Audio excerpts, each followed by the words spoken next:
Hello friends, this is Sar. I hope you all will be fit and fine and your study must be going on well. आज हम लोग CTET का math का mini marathon करने जा रहे हैं जिसमें 3 चैप्टर्स होंगे। एलसीएम एचसीएफ के क्वेश्चन जो खूब पूछे जाते हैं, दूसरा फ्रैक्शन के क्वेश्चन होंगे और तीसरा सिंप्लीफिकेशन के क्वेश्चन का तरीका होता है जो हर एग्जाम में पूछा गया है।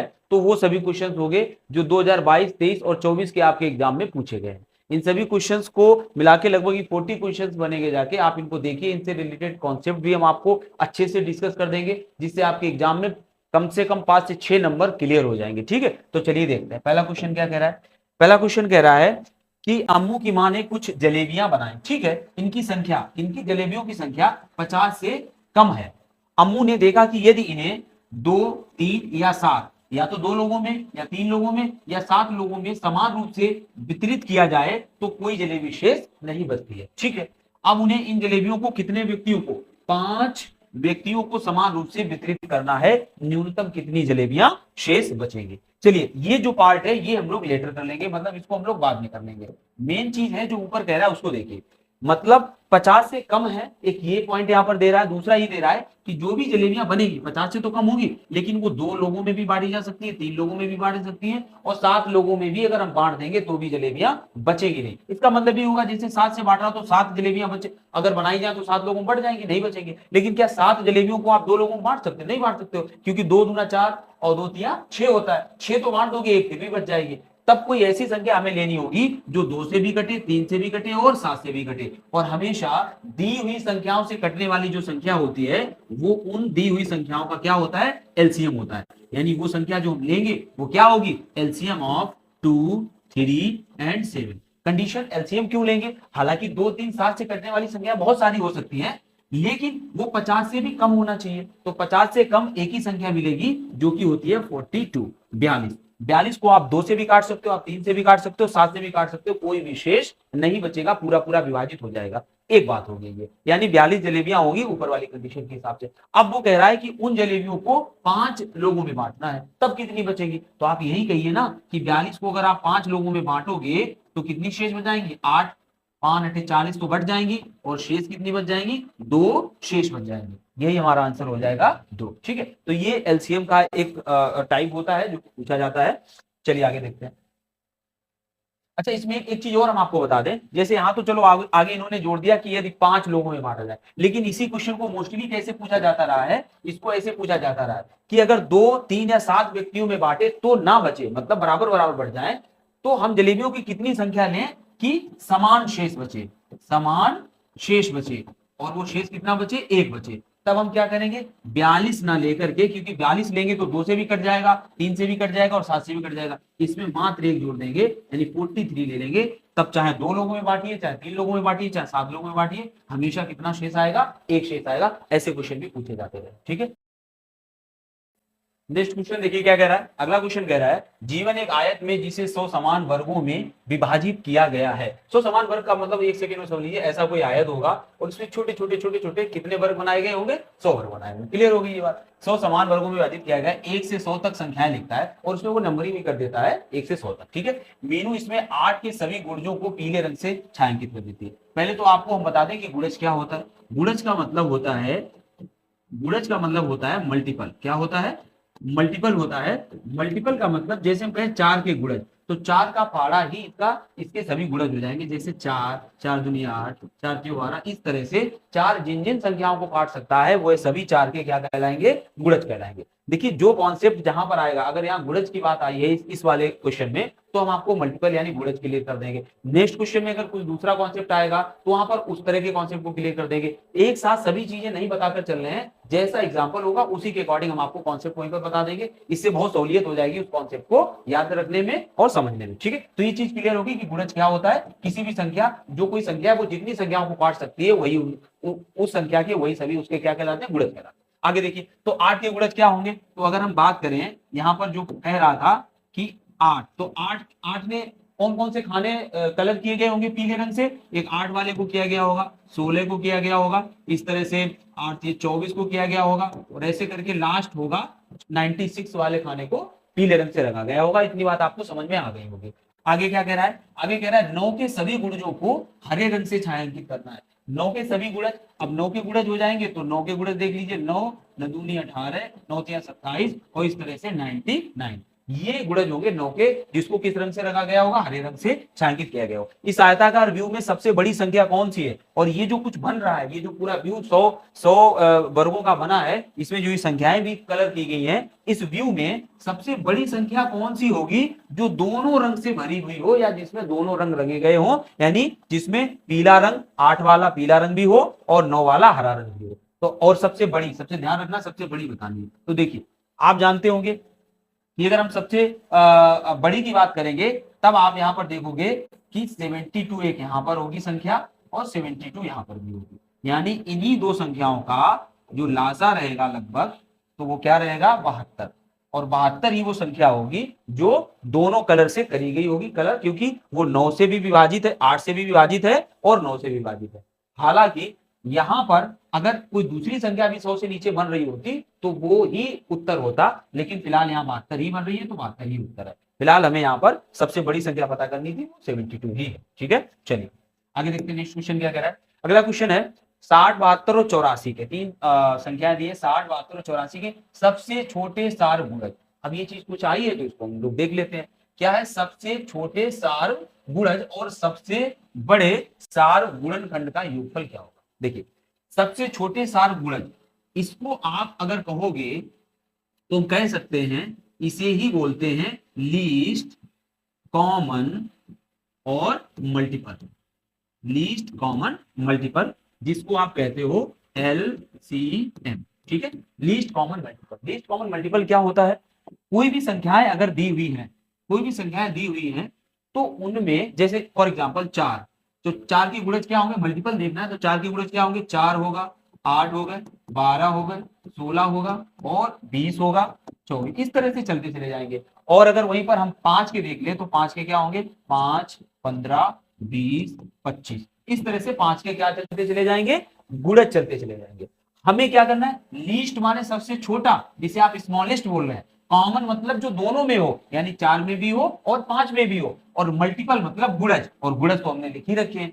तो पहले क्या हमें देखना है, स्मॉलेस्ट छोटा और कॉमन हो। तो देखिए 4 है नहीं, 8 है नहीं, 12 है नहीं, 20 एक ऐसी संख्या है, 20 एक ऐसी संख्या है जो यहां पर भी कॉमन है और यहां पर भी कॉमन है, ये इधर भी कॉमन है, इधर भी कॉमन है। हालांकि ऐसा नहीं कि आगे कोई संख्या नहीं आएगी, 40 आएगी जो इधर भी होगी और मतलब 4 में भी आएगी और 5 में भी आएगी, लेकिन 40 को नहीं लेंगे क्योंकि हमें सबसे छोटी लेनी है। तो सबसे छोटी जो होती है एक्चुअल में इसी को ही क्या कहते हैं, उन दी हुई संख्याओं का लासा कहते हैं। आई थिंक लासा का कॉन्सेप्ट आपको क्लियर हो गया होगा।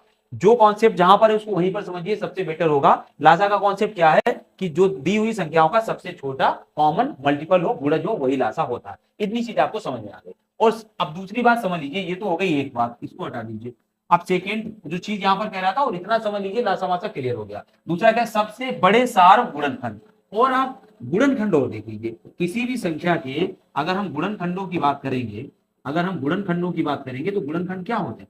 सपोज करो हम आपसे कहें कि 8 के गुणनखंड क्या होते हैं, यानी 8 को कौन कौन सी संख्याएं हैं जो काट सकती है। गुणनखंड का मतलब वो सभी संख्याएं बताइए जो 8 को काट पाए। तो 8 को एक तो 1 भी काट सकता है, 2 भी काट सकता है, 4 भी काट सकता है, और स्वयं 8 तो 8 को काट ही सकता है। तो ये 8 के क्या हो जाएंगे, गुणनखंड हो जाएंगे, फैक्टर्स हो जाएंगे। वहीं पर अगर कोई दूसरी संख्या सपोज हम 12 ले लेते हैं, तो 12 को कौन कौन काट सकता है, 1 काट सकता है, 2 काट सकता है, 3 काट सकता है, 4 भी काट सकता है, 6 भी काट सकता है, और 12 तो इसको काट ही सकता है। तो ये वो संख्याएं होंगी, वो फैक्टर्स हैं जो 12 को काट सकते हैं। अब यहाँ पर जो कॉन्सेप्ट हमें समझना है वो क्या है, वो कह रहा है सबसे बड़े सार गुणनखंड। सबसे बड़े तो सबसे बड़ा चलो हम ढूंढ लेंगे। सार मतलब कॉमन, सार मतलब क्या होता है, कॉमन। और कॉमन चीज कब हो सकती है, जब 2 या 2 से अधिक संख्याओं में उसको देखा जाए। भाई हम कहें 8 के गुणनखंड में कॉमन बताइए, तो कॉमन क्या हो सकता है, क्योंकि ये तो सभी 8 ही के हैं, यानी कि कम से कम 2 संख्याएं तो चाहिए रहेंगी जो उनमें कोई चीज कॉमन मिलेगी। तो कॉमन चाहिए, और कैसा, सबसे बड़ा चाहिए, कॉमन चाहिए, गुणनखंड। गुणनखंड तो हमने लिख ही रखे, अब सबसे बड़ा ढूंढना है और कॉमन ढूंढना है। तो यहां पर देखिए, जब आप इनमें देखेंगे तो 1, 2, 4, 4, 8, 8 है नहीं, यानी 4 यहां भी है और 4 यहां भी है। तो इन दोनों संख्याओं का जो क्या हो जाएगा, सबसे बड़ा सार गुणनखंड, जिसे आप हाईएस्ट कॉमन फैक्टर कहते हैं, या बिगेस्ट कॉमन फैक्टर यहां पर लिखा हुआ है, जिसको आप अपनी लैंग्वेज में कहते हैं HCF, हाईएस्ट कॉमन फैक्टर। वही हो जाएगा क्या, 4। तो ये होता है कि किन्हीं भी दी हुई संख्याओं का क्या होता है, मासा होता है। अब आपको लासा और मासा का पूरा कॉन्सेप्ट हमने यहाँ पर बता दिया है। कोई सवाल आने वाले जितने 15 सवाल लासा मासा के आपके हैं तीनों सालों में पूछे गए थे, वो सभी इतने कॉन्सेप्ट से लग जाएंगे। फिलहाल हम देख लेते हैं ये क्वेश्चन क्या कह रहा था। क्वेश्चन कह रहा था 60, 72 और 84 के सबसे छोटे सार, इसको साफ कर दें फिर इसके बाद देखते हैं, हम लोग थोड़ी जगह बना लेते हैं। देखिए कह रहा था 60, 72 और 84 के सबसे छोटे सार गुणज, तो सबसे छोटे सार गुणज हो जाएगा इनका LCM, और LCM किसका, 60 का, 72 का और कितने का, 84 का। इसका एलसीएम कैसे निकालेंगे, एलसीएम निकालने के कई सारे तरीके होते हैं, या तो इनको आप रख लीजिए एक तरफ से और वैसे उसमें काट के लाए, लेकिन दूसरा तरीका सबसे आसान आप देख लीजिए, इनमें एक को आप स्टेबल कर सकते हैं और इसको देखिए कि ये दोनों किससे करते हैं, 12 से करते हैं, 12 पंचे 60 और 62 84। 72 में क्या होता है, 72 और 84 में क्या, ये भी 12 से, 5 6 72 62 84। क्या इसमें कुछ कॉमन है, नहीं है, तो 6 पंचे 30, बस 30 का यहाँ पर गुणा कर देंगे। जब 30 का गुणा करेंगे तो 0 आएगा, 4 3 12 की 2, 8 3 24 और 1 25, सॉरी 8 24 और 1 25, तो कितना आ जाएगा 2520। ये 2520 क्या आ गया, एलसीएम आ गया।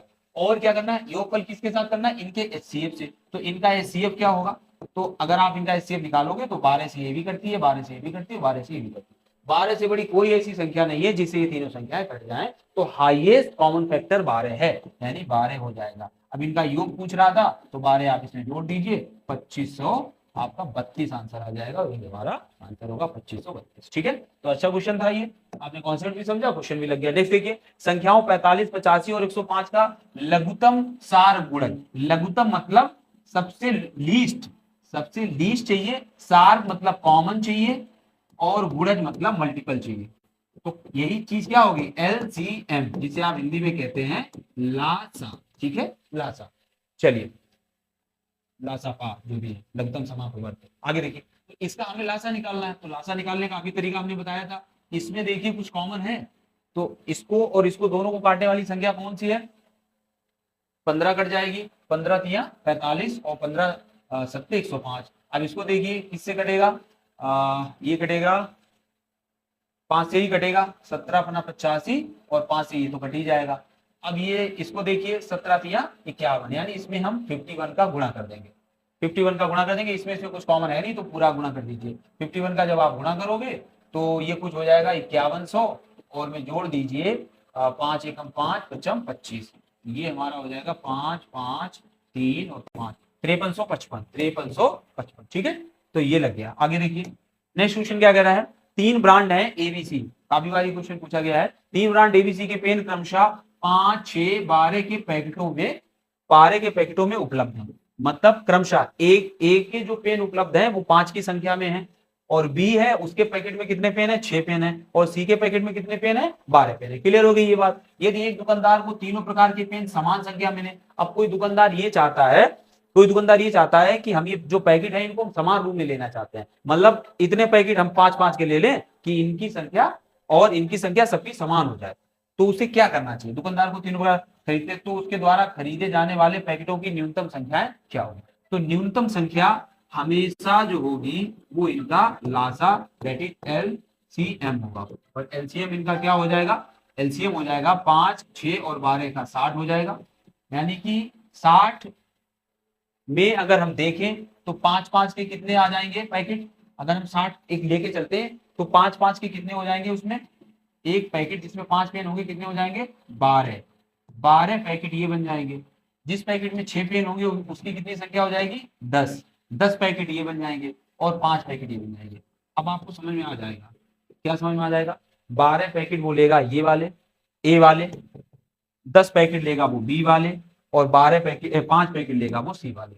तब संख्या उसको समान मिलेगी, 60 पेन ए के मिलेंगे, 60 पेन बी के मिलेंगे, और 60 पेन सी के मिलेंगे। क्लियर हुई ये बात, यही ऑप्शन आपका जहां कहीं भी हो। नेक्स्ट देखिए क्वेश्चन, पहला क्वेश्चन है 15 20 और 25 के सबसे छोटे सार गुणज। वही बातें बार बार आ रही है, सबसे छोटे सार गुणज और सबसे बड़े सार गुणनखंड का अंतर बताइए। तो हमें किसका अंतर, एलसीएम का HCF के साथ निकालना, शायद यही है। 15, 20, 25 के सबसे छोटे सार गुणज एलसीएम होता है और सबसे बड़े सार गुणनखंड का अंतर क्या होगा, तो इनका जो एलसीएम होता है वो कितना हो जाएगा 300 और एचसीएफ कितना हो जाएगा 5, तो जो अंतर आ जाएगा 295 हो जाएगा 295। ठीक है, नेक्स्ट क्वेश्चन देखिए। अगला क्वेश्चन क्या कह रहा है, यदि संख्या के अंकों का योगफल 3 का गुणज हो, संख्या के अंकों का योगफल देखिए 3 से कटने वाले, 3 से विभाजित होने या जो विभाजिता है, 3 से जो विभाजिता होती वो ये कहती है कि संख्याओं के अंकों का योग, अंकों का योग किससे कटना चाहिए,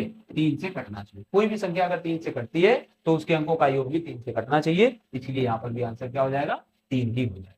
ठीक है, क्योंकि वो 3 का गुणज है, 3 का गुणज मतलब 3 से कटने वाला है, तब वो 3 से कटेगी संख्या। आगे देखिए 3 घंटियां, बहुत इंपॉर्टेंट सवाल है और ये सवाल कई सारी जो एग्जाम्स होती हैं, अलग अलग भर्ती परीक्षाएं होती है, उनमें क्वेश्चन खूब पूछा जाता रहा है। क्या क्वेश्चन है, क्वेश्चन कह रहा है 3 घंटियां क्रमशः 12 मिनट, 20 मिनट और 36 मिनट के अंतराल पर बजती है। जैसे पहली घंटी अगर 12 मिनट पे बज गई तो दूसरी 20 मिनट पे बजेगी, 20 मिनट बाद बजेगी और तीसरी 36 मिनट बाद बजेगी। तो हमेशा क्वेश्चन यही पूछा जाता है कि वो समय कब होगा जो तीनों घंटियां एक साथ बजेंगी। फिलहाल आगे इसमें कुछ आगे बढ़ा के क्या दे रहे हैं, ये तीनों घंटियां, अब वो समय दे रहे हैं, तीनों घंटियां 7:15 बजे एक साथ बजती हैं, एक साथ उनको बजा दिया गया। लेकिन आप जानते हैं कि अब पहली वाली तो 12 मिनट बाद बज जाएगी, लेकिन दूसरी वाली 20 मिनट बाद बजेगी, तो साथ में नहीं बजेगी। वही पूछ रहा है कि 7:15 पर एक साथ बजती हैं, लेकिन अब आगे कौन सा ऐसा समय आएगा जब वो एक साथ बजेगी। तो हमेशा जब भी ऐसा आए क्वेश्चन तो आपको एलसीएम लेना है, और वो भी किसका, 12 का, 20 का और 36 का आपको एलसीएम लेना।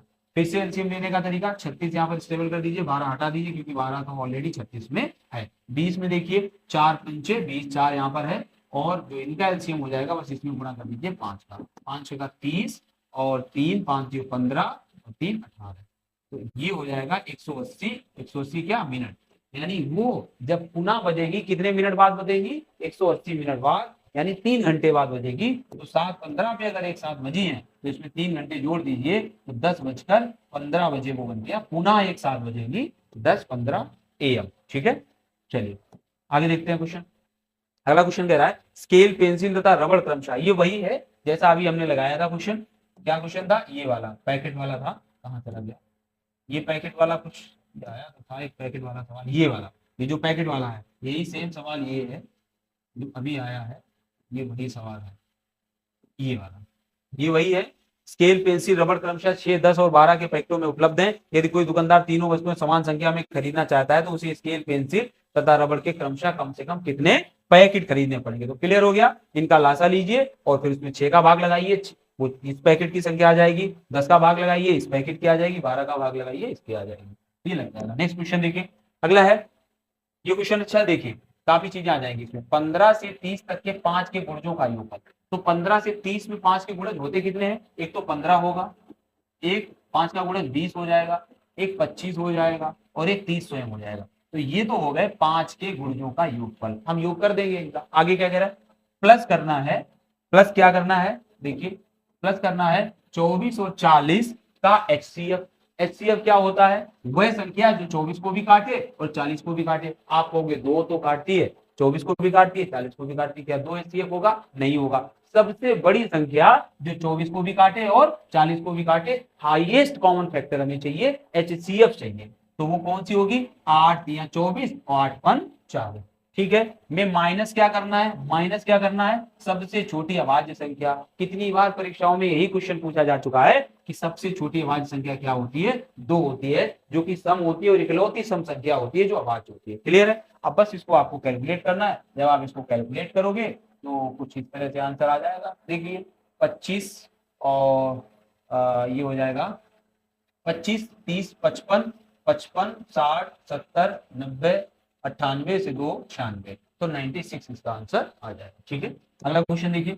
अगला क्वेश्चन कह रहा है एक्स और वाई के एलसीएम तथा एचसीएफ क्रमशः, किसके, एक्स के और वाई के एलसीएम और एचसीएफ क्रमशः क्या है, 42 120 नहीं है। फिर से देखिए, एक्स और वाई के एलसीएम तथा एचसीएफ क्रमशः 42 और 120 के एचसीएफ का, इनके 42 और 120 के एचसीएफ का क्रमशः कैसे, 4 गुना और 2 गुना। तो पहले तो 42 और 120 का क्या निकाल लें, मतलब हम लिख सकते हैं एक्स वाई का LCM और इन्हीं का क्या लिख सकते हैं HCF, और वो क्या होगा 42 और 120 के HCF। तो 42 और 120 का HCF क्या होता है, इनका HCF होता है 6।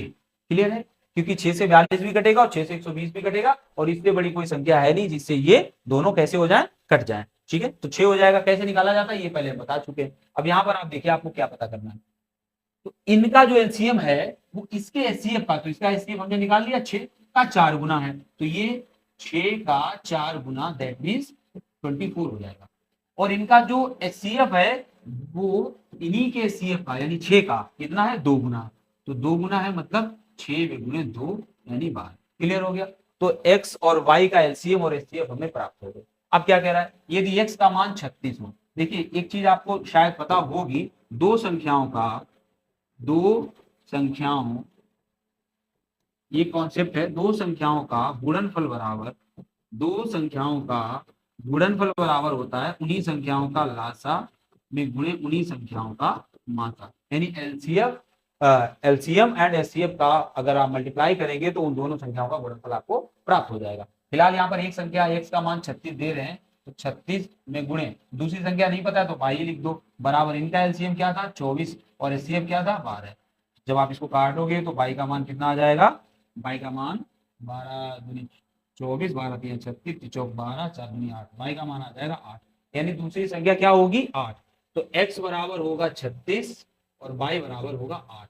हालांकि जब इसको आप इस कंडीशन में बिठाओगे यानी एक्स वाई की जगह 12 और 36 रखोगे तो एलसीएम 24 नहीं आएगा और एचसीएफ 12 नहीं आएगा। सवाल यही है बट इसका आंसर गलत है, यानी ये सवाल ही गलत है, लगेगा ऐसे ही। आंसर 8 यहाँ पर है लेकिन ये मैथ सेटिस्फाई नहीं कर रहा अपनी कंडीशन में। ठीक है, तो ये ऐसा ही है सवाल। आगे देखते हैं अगला क्वेश्चन क्या कह रहा है, 1000 के अभाज्य गुणनखंडों की संख्या बताइए। तो 1000 को कौन कौन काट सकता है, 1000 को 2 काट सकता है, 2 दूनी 4 दूनी 8, कितना हुआ 2 500 250 और कितना हो गया 125, 55 25 पंचे 125, यानी 2 की घात 3 और 5 की घात भी 3। तो यहाँ पर इनके गुणनखंड कौन हो गए, एक तो 2 हो गया और एक 5 हो गया, यानी 2 गुणनखंड हो गए। गुणनखंडों की संख्या पूछ रहा था, गुणनखंडों का योग नहीं पूछ रहा था, अभाज्य गुणनखंडों का योग नहीं पूछ रहा था, तो संख्या यहाँ पर 2 ही हो जाएगी। नेक्स्ट क्वेश्चन देखिए अपना क्या कह रहा है, दो संख्याओं का लासा एलसीएम उनके एचसीएफ का 20 गुना है।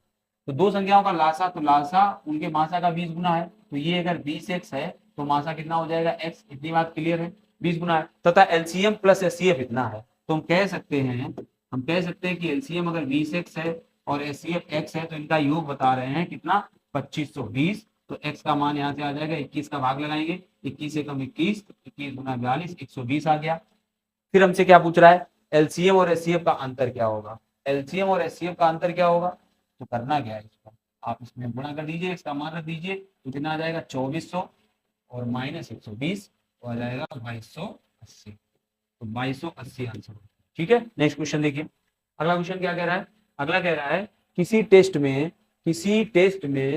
25 विद्यार्थियों द्वारा प्राप्तांक नीचे दिए गए, ये 25 विद्यार्थियों के प्राप्तांक नीचे दिए गए हैं, कितने विद्यार्थियों के प्राप्तांक 55 और 75 के बीच में है। ऐसी संख्या हमें ढूंढनी है जो 55 और 75 के बीच में हो, तो कोई दिक्कत नहीं है, बस आप यहाँ से देखना शुरू कीजिए, क्या 55 से बड़ी है, नहीं 55 से बड़ी है, हाँ 75 से छोटी है, 55 से बड़ी है 75 से छोटी है, 55 से बड़ी है 75 से छोटी है, 55 से बड़ी है 75 से छोटी है, नहीं ये नहीं ये नहीं ये नहीं ये नहीं, 55 से बड़ी है 75 से छोटी है, 55 से बड़ी और 75 से छोटी। आपको कुछ ज्यादा दिमाग लगानी नहीं है इसमें, बस ऐसे करके आप काउंट कर लीजिए, ऐसे करके आप काउंट कर लीजिए और आपको संख्या मिल जाएगी। कितने हो गए 1 2 3 4 5 6 7 8 9 और 10 और 11, तो कितनी संख्या ऐसी हो गई 11। कुछ क्वेश्चन में वैसा था नहीं, बहुत ज्यादा आपको कुछ सोचना पड़ेगा। नेक्स्ट देखिए भिन्न आ गई है, क्या है 7 से 1/2 दिनों में जो मिनटों की संख्या, तो पहले कितने मिनट होंगे, क्या हम निकाल सकते हैं, बिल्कुल निकाल सकते हैं। पहले तो इसको क्लियर कर लीजिए, 7 दूनी 14 15/2 है, ये कितना है 15/2 है, में ये दिन है, तो दिन का मतलब इसको आप घंटों में बदलिए तो कितने हो जाएंगे, कितने का गुणा करते हैं 24 घंटा होते हैं एक दिन में, आप 24 का गुणा कर दीजिए घंटों में कर दो, और घंटे नहीं करने बल्कि इतने में मिनटों की संख्या, तो घंटे को मिनट में बनाने के लिए क्या करेंगे हम 60 का गुणा कर देंगे। अब जो कुछ भी ये बना है ये सब किसमें है, ये मिनट में है, ये जो भी कुछ नीचे आएगा ये मिनट में आएगा, और कितने दिनों में, इतने दिनों में मिनट आएंगे। कह क्या रहा है संख्या निम्न के सेकंडों की संख्या के बराबर है। कितने सेकंडों की संख्या के बराबर है, और वो भी आंसर किसमें, घंटों में। तो हम कह सकते हैं कितने घंटे के सेकंडों की संख्या के बराबर है। एक घंटे में सेकंड कितने होते हैं, 3600। यहाँ गुणा कर दीजिए 3600। अब देखिए इस 15/2 दिन में जितने मिनट बनेंगे, तो कितने मिनट बनेंगे, इतने। ये कितने घंटे के सेकंडों की संख्या के बराबर है। तो कितने घंटे को, तो घंटा मतलब सेकंड कितने होते हैं, 3600 एक घंटे में। तो 3600 का यहाँ भाग लगा दीजिए, घंटों की संख्या आ जाएगी। जब आप भाग लगाएंगे तो आंसर आएगा 3 घंटे। तो 3 यहाँ का कैलकुलेशन जो आएगा वो 3600 3600 3600 का 3 गुना होगा, मतलब 3 बार 3600 जुड़ेगा, ये हो जाएगा 3 आवर्स। ठीक है, नेक्स्ट देखिए। किसी विद्यालय में 1260 विद्यार्थी हैं, जिनमें से 2/3 लड़के हैं। तो इसमें 2/3 लड़के का मतलब 2/3, इसका 2/3 करोगे, तिचौक 12 और तिचौक 12, 3 दूनी 6 यानी 420। तो 420 गुना, तो बॉयज जो हो जाएंगे कितने हो जाएंगे, 840। क्लियर हुई ये बात। इसका 1260 का 2/3 का गुणा कर दीजिए, 840 आ जाएगा। जो गर्ल्स होगी तो वो कितनी बचेगी, जब 840 में लड़के 1260 में 840 लड़के हो गए, तो कितनी लड़कियां बची हैं, 420 लड़कियां बची हैं। क्लियर हुआ ये। चलिए आगे देखते हैं, आगे क्या कह रहा है, क्या लड़के हैं और शेष लड़कियां। लड़कों की संख्या के 3/4, लड़कों की संख्या के 3/4। अब ये जो लड़के हैं इनकी संख्या का 3/4। 3/4 क्या है, लड़कों की संख्या के 3/4 खिलाड़ी हैं। तो जो खिलाड़ी हैं यानी जो प्लेयर्स हैं वो कितने हैं, इसका 3/4। 4 दूनी 8 और 4 एकम 4 यानी 210, 210 यानी 630। 630 क्या हो जाएंगे, खिलाड़ी हो जाएंगे। तो हो जाएगा क्या हो गया, ये हो गया यहाँ लड़कियों की संख्या का आधा। अब इसका आधा कितना हो जाएगा, 420 का आधा कितना हो जाएगा, 210 खिलाड़ी हैं। दोनों लड़कों की संख्या का 3/4, लड़कियों की संख्या का आधा, आधा खिलाड़ी हैं। विद्यालय में विद्यार्थियों की संख्या जो खिलाड़ी नहीं है कितनी है, तो टोटल खिलाड़ी कितने बने, लड़के और लड़कियां मिला के ये कुछ बने जाके 840। तो जो खिलाड़ी नहीं है वो कितने हैं, जब टोटल 1260 थे 840 खिलाड़ी हैं, तो जो खिलाड़ी नहीं है वो कितने बचे हैं, घटा दीजिए तो बचेगा 420। यानी 420 ही ऐसे होंगे जो खिलाड़ी नहीं होंगे, चाहे वो लड़के भी होंगे उसमें और लड़कियां भी होंगे। नेक्स्ट क्वेश्चन देखिए क्या कह रहा है, एक संख्या 80 के आधे से अधिक है। 80 के आधे से अधिक है मतलब 40 से वो प्लस है, अधिक है। ये 4 दहाई से अधिक है, मतलब 40 से अधिक है, वही बात है। और 60 से कम है, और 60 दहाई से कैसी है, कम है, 60 दहाई से कम है। इसके अंकों का योगफल 6 है। तो ये तो बाई ऑप्शन कर लीजिए, अंकों का योगफल 4, 6 4 10 गलत, ये है 5 1 6, ये भी है फिलहाल में, और ये भी है। आगे देखते हैं, इसका दहाई का अंक इकाई के अंक का दुगना है। जो दहाई का अंक है वो इकाई के अंक का दुगना है, 4 दूनी 8, ये 2 गुना है, ये 2 गुना नहीं है, ये 2 गुना नहीं है। आंसर तो ऐसे ही आ जाएगा, उसमें कुछ करने की जरूरत नहीं है। नहीं देखिए क्वेश्चन क्या कह रहा है, एक उचित भिन्न और एक विषम भिन्न का गुणनफल क्या होता है। देखिए प्रॉपर और इम्प्रॉपर भिन्न फ्रैक्शन क्या होते हैं उनको समझिए। जब किसी भिन्न का अंश छोटा हो, हर बड़ा हो, तो इसे कहते हैं उचित भिन्न। क्या कहते हैं, उचित भिन्न कहते हैं, प्रॉपर फ्रैक्शन कहते हैं। जब किसी भिन्न का अंश बड़ा हो और हर छोटा हो, तो इसे कहते हैं अनुचित भिन्न या विषम भिन्न। इसे कहते हैं अनुचित भिन्न या विषम भिन्न, जिसे आप इम्प्रॉपर फ्रैक्शन भी कह सकते हो। क्लियर हो गया। समझने का, याद रखने का तरीका ये है कि उचित तो भैया भिन्न का मतलब ही होता है ऊपर छोटा होना चाहिए। अगर आप लॉजिक लगाओ, किसी को भिन्न में क्यों ही तोड़ेंगे, तभी तोड़ेंगे जब पूर्ण मान 1 नहीं आ रहा होगा। और 1 कब नहीं आएगा, जब ऊपर वाला मान छोटा होगा, तभी तो मान 1 नहीं आएगा। वरना यहाँ पर तो 1 तो आ ही जाएगा, 2 एकम 2, 1 बच और जाएगा आगे थोड़ा सा। तो यहाँ पर उचित वही होगा जो ऊपर जिसका मान कम होगा, तभी तो भिन्न में रख रहे हैं। थोड़ा सा लॉजिक लगाने की बात है, मतलब एक तरह से किसी चीज को याद करने का तरीका है कि उचित भिन्न यही होगी और अनुचित यही होगी। ठीक है। मिक्स भिन्न कौन होती है, जिसमें ऐसे इस तरह से दिया होता है, सही बटा 2, सही 1/2, तो यहाँ पर 2 प्लस में होता है, ये मिक्स्ड फ्रैक्शन कहलाता है। ठीक है। और वितत भिन्न होती है, जब किसी भिन्न में और भिन्न, उसके हर में और भिन्न जुड़ती चली जाए, तो वो भिन्न कैसी कहलाती है, वितत भिन्न कहलाती है। चलिए ये एक अलग विषय हो गया हमारा। इसमें क्या क्वेश्चन था वो देखते हैं। एक उचित भिन्न और एक विषम भिन्न का गुणनफल क्या होता है। तो एक उचित भिन्न हम ले लेते हैं, मान लीजिए 2/3, और इसके साथ विषम भिन्न के साथ गुणा करें, और विषम भिन्न हम ले लेते हैं, सपोज करो 3/2 ही ले लेते हैं। तो ऊपर क्या हो जाएगा, 3 दूनी 6, और ये क्या हो जाएगा, 3 दूनी 6, तो यानी आंसर आ जाएगा 1। ठीक है ना, कोई दिक्कत नहीं है। अब हमें क्या यहाँ पर कंडीशन है जो फॉलो हो रही है, उचित भिन्न और विषम भिन्न दोनों से बड़ा होता है। जो गुणनफल आएगा, क्या वो उचित और विषम भिन्न दोनों से बड़ा होगा, नहीं होगा, क्योंकि आप देखोगे तो ये इससे तो बड़ा है लेकिन इससे छोटा है। आगे देखते हैं, उचित भिन्न और विषम भिन्न दोनों से छोटा होगा, दोनों से छोटा भी नहीं होगा। इससे तो ये बड़ा ही आ रहा है, तो छोटा कहाँ आ रहा है? आगे देखते हैं। उचित भिन्न से बड़ा तथा विषम भिन्न से छोटा होगा। उचित भिन्न से बड़ा, क्या ये उचित भिन्न से बड़ा है? इससे ये बड़ा है। विषम भिन्न से छोटा है, विषम भिन्न से छोटा है। तो यही कंडीशन फॉलो हो रही है, यानी ऑप्शन नंबर सी हो जाएगा। तो भिन्न को इस तरह से भी पूछा जा सकता है। नेक्स्ट देखिए क्वेश्चन, केले के पहले गुच्छे में दूसरे गुच्छे के केलों की संख्या से 1/4 केले अधिक है। देखिए ये ले लेते हैं हम लोग पहला गुच्छा और ये ले लेते हैं हम लोग दूसरा गुच्छा। वो कह रहा है केले के पहले गुच्छे में दूसरे गुच्छे के केलों की संख्या से 1/4 केले अधिक है। पहले में अधिक है, दूसरे में मान लो 4 हैं, तो पहले में कितने हो जाएंगे? 5 हो जाएंगे। इतनी बात क्लियर है भाई? ये था तो यहाँ पर हमने 4 ही मान लिया दूसरे का, और इसका 1/4 तो 1 होता है, 1 इसमें ज्यादा होगा तो 5 होगा। क्लियर है? यदि दूसरे गुच्छे में पहले गुच्छे के केलों से 3 केले कम है, वो ये कह रहा है कि जो दूसरा गुच्छा है ये पहले गुच्छे से यहाँ 3 कम है। कैसे है? 3 कम है, तो पहले गुच्छे में कितने केले हैं? अब आप बताइए, यहाँ 5 है, ये वास्तविक केले नहीं है, भिन्न से हम लोगों ने बनाए हैं, मतलब उनकी शर्त से बनाए हैं, तो ये माने वाले हैं केले। मतलब अगर यहाँ 5 है तो यहाँ 4 है, लेकिन जो वास्तविक अंतर है वो कितने केलों का है? 3 केलों का है। लेकिन हमारा अंतर कितने का? 1 का। तो 1 बराबर जब 3 केले के है तो 5 बराबर कितने केले हो जाएंगे? गुणे 5 यानी 3 यानी 5 3 15। एक जब 1 का मान 3 के बराबर है तो 5 का मान कितने के बराबर होगा? 15 का। तो उसमें जो पहला गुच्छा होगा उसमें कितने केले होंगे? 15। आगे देखिए क्वेश्चन कह रहा है, एक मिठाई की दुकान 1 केजी बेसन के लड्डुओं के एक डिब्बे में 25 डिब्बे के भार को छोड़ते हैं।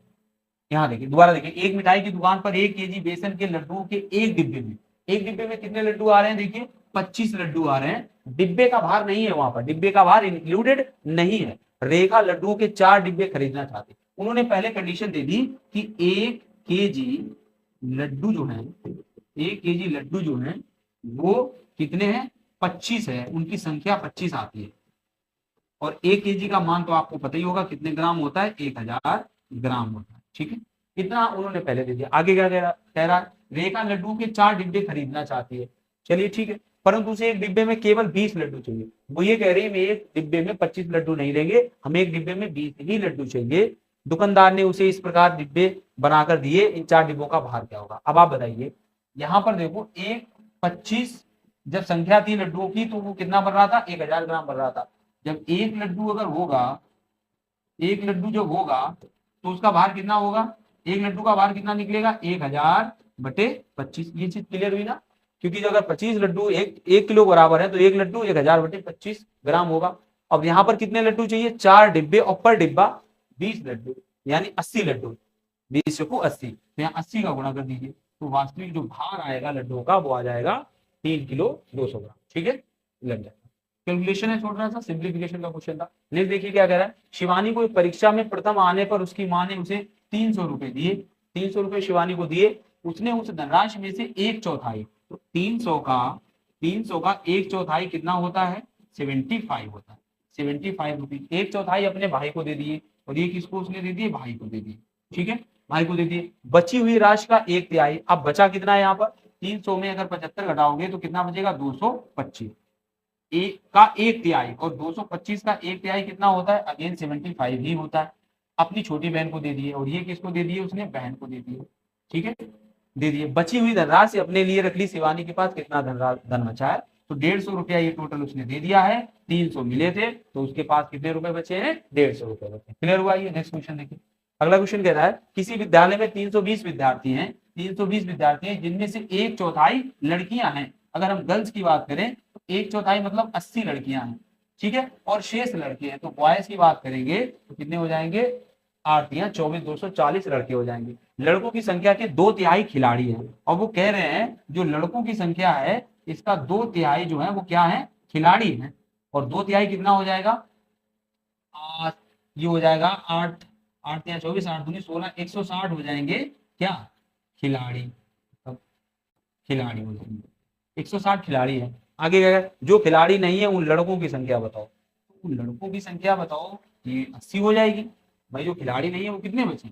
160 में 80 जोड़ दीजिए, 240 हो जाएगा, तो ये 80 हो जाएंगे। ठीक है, तो बहुत ज्यादा कुछ सिंपल सा क्वेश्चन था, बहुत ज्यादा टफ नहीं था। नेक्स्ट क्वेश्चन देखिए। एक टैक्सी का मीटर पहले 2 किलोमीटर, अच्छा क्वेश्चन है, इसको देखिए जरा, गड़बड़ हो जाता है एक सेकंड। एक टैक्सी पहले, देखिए, एक टैक्सी का मीटर पहले 2 किलोमीटर के लिए, जो पहले के शुरुआती 2 किलोमीटर होते हैं उसके लिए जो भाड़ा जोड़ती है वो 40 रुपए का भाड़ा दिखाती है। अगर आपको 2 किलोमीटर जाना है तो आपको 40 रुपए देने पड़ेंगे, ठीक है।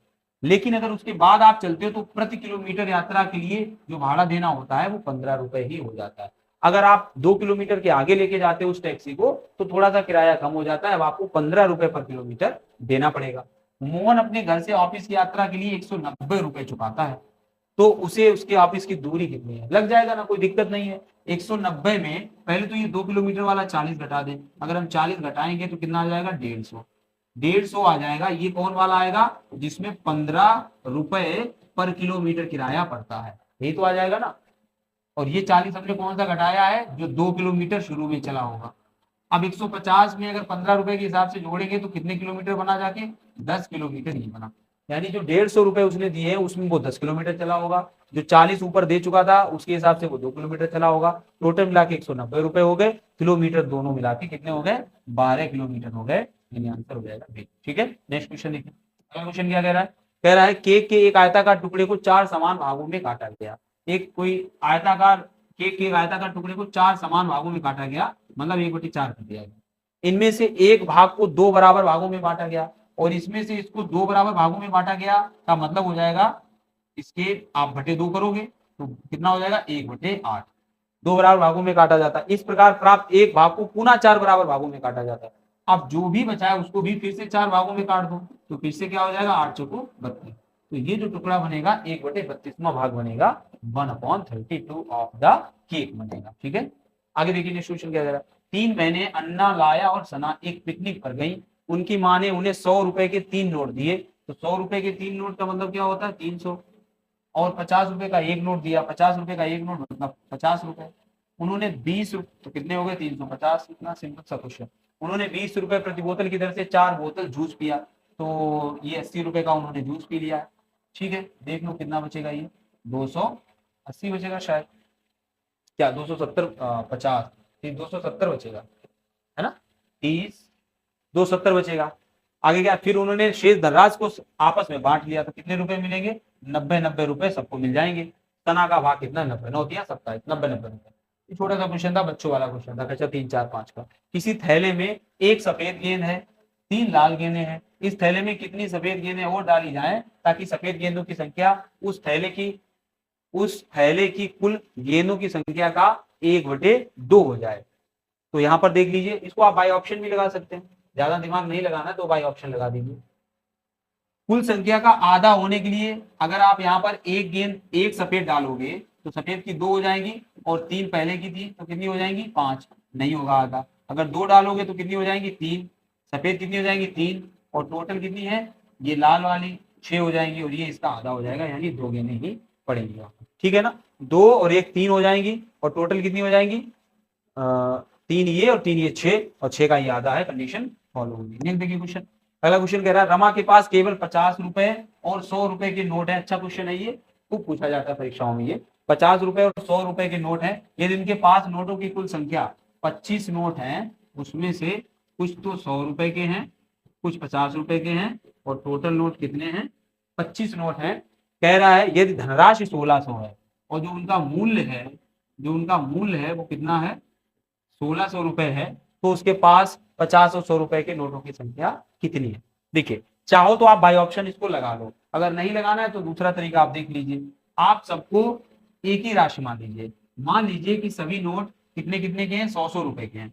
मान लीजिए कि जितने भी नोट हैं वो 100 के ही हैं, तो 100 के अगर नोट होंगे तो कुल धनराशि कितनी रुपए हो जाएगी 2500 हो जाएगी कि नहीं हो जाएगी। अगर 2500 को आप 100 का मान लोगे 2500 रुपए हो जाएंगे, लेकिन आप भी जानते हो 2500 रुपए तो उसके पास है नहीं, उसके पास है 1600 रुपए।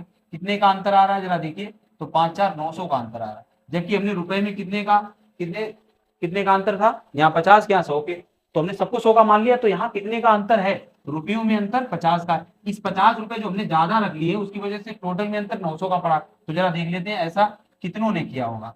ऐसा किया होगा 18, यानी कि 18 नोट कितने कितने के होंगे 50 50 के, तो 50 के नोट होंगे 18 और 100 के नोट होंगे 7। दोबारा आप रख के देख लीजिए, चाहे वाई ऑप्शन लगा लेते तो भी ये क्वेश्चन आपका लग जाता। नेक्स्ट क्वेश्चन देखिए, अगला क्या कह रहा है, मध्य अवकाश के समय राधा की 4 सखियों ने देखा कि वे कोई चपातियां नहीं लाई है। राधा कोई रोटी नहीं लाई थी और सहेलियां कितनी थी 4, ये ध्यान रखना सहेलियां थी 4 सहेलियां थी, 4 सहेलियों में कोई भी रोटी नहीं लाया, इसलिए उसकी 3 सखियों में से प्रत्येक ने 1/4 चपाती और शेष सखी ने आधी चपाती दी। 3 ने, जो 4 सखियां थी उनमें 3 ने 1/4 दी, तो 3 ने 1/4 दी तो कितना दिया होगा, 3/4 दिया होगा। 3 ने 1/4 का मतलब 3/4 दिया होगा, और शेष ने आधी दी, और जो एक चौथी सखी थी उसने अपनी रोटी की आधी रोटी दे दी। तो कुल मिला के उसके पास जो रोटी बचेगी बनेगी जाके वो कितनी बन जाएगी, 5/4। उसके पास कितनी चपाती हो गई, तो उसके पास एक रोटी से ज्यादा रोटी हो गई। ठीक है, चलिए नेक्स्ट देखिए। अगला क्वेश्चन क्या कह रहा है, भिन्नों इसमें से सबसे छोटी भिन्न कौन सी है। देखिए सबसे छोटी भिन्न, पहला तरीका है कि अंश का हर में भाग लगाएं, लेकिन एक बड़ी आसानी यहाँ पर दिख रही है कि अंश जो है वो एक तरह से ऐसे हैं जो किसी न किसी संख्या के गुणज हैं। मतलब आपस में आप देखो तो ये सभी समान किए जा सकते हैं, सबको 72 हम कर सकते हैं। ये 72 है, यहाँ 2 का गुणा कर दीजिए, यहाँ 9 का गुणा कर दीजिए, यहाँ 6 का गुणा कर दीजिए और यहाँ 8 का गुणा कर दीजिए, और सब 72 हो जाएंगे। 8 चक्कू 32, 32/72।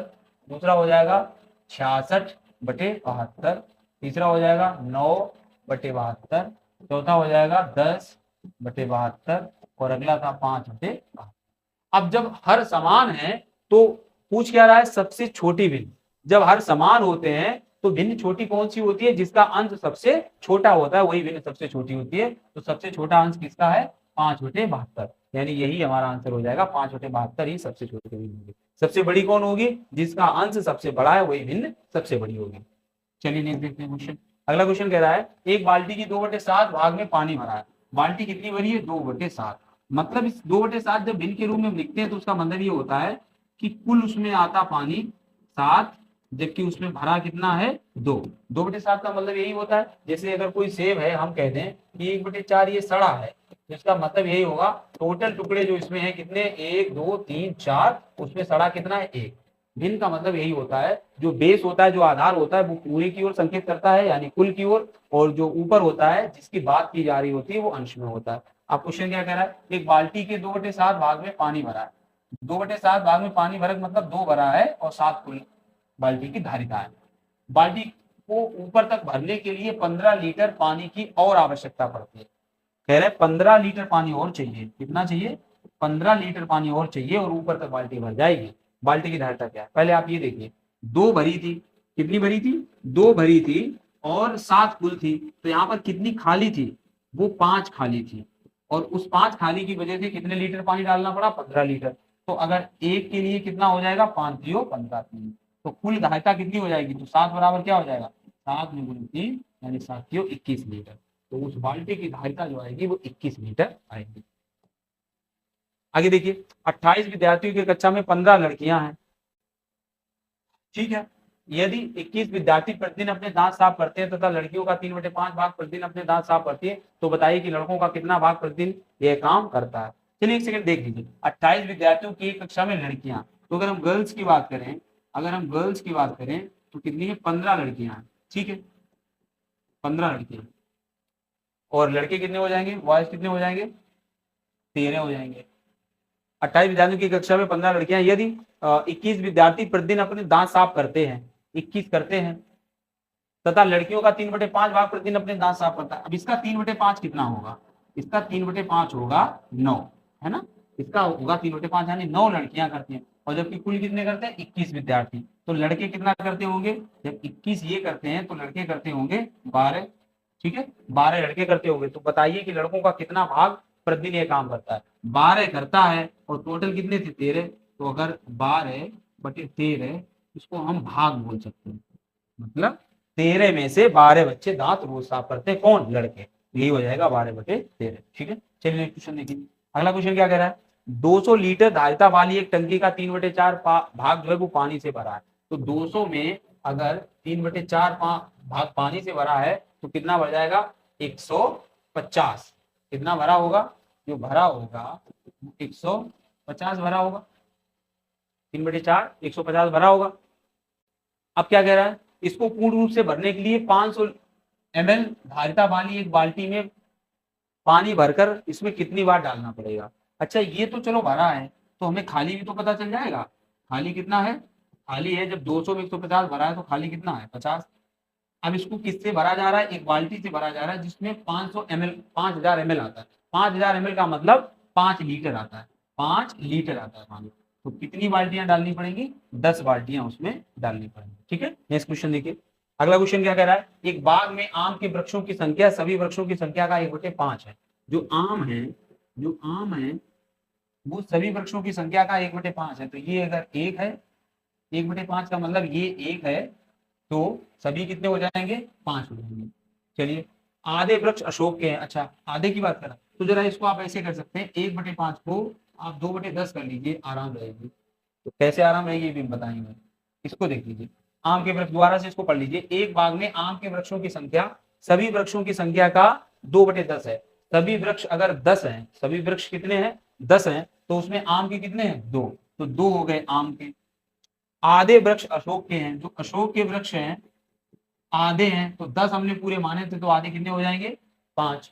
ठीक है, आगे देखिए, आधे वृक्ष अशोक के हैं, शेष नीम के हैं। शेष काहे के हैं, नीम के हैं।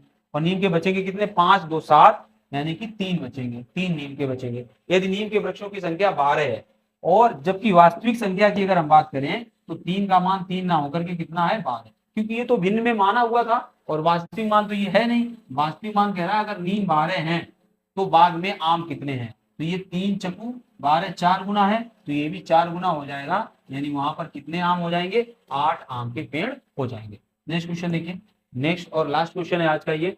समान माप की 12 सफेद शीटों में से नवीन उनके 3/4 भाग में लाल रंग करता है। 12 के 3/4 में अगर लाल रंग करता है तो कितने में हो जाएगा, 9। अब कितनी सफेद शीट शेष रहेगी, इसमें कुछ था ही नहीं भाई।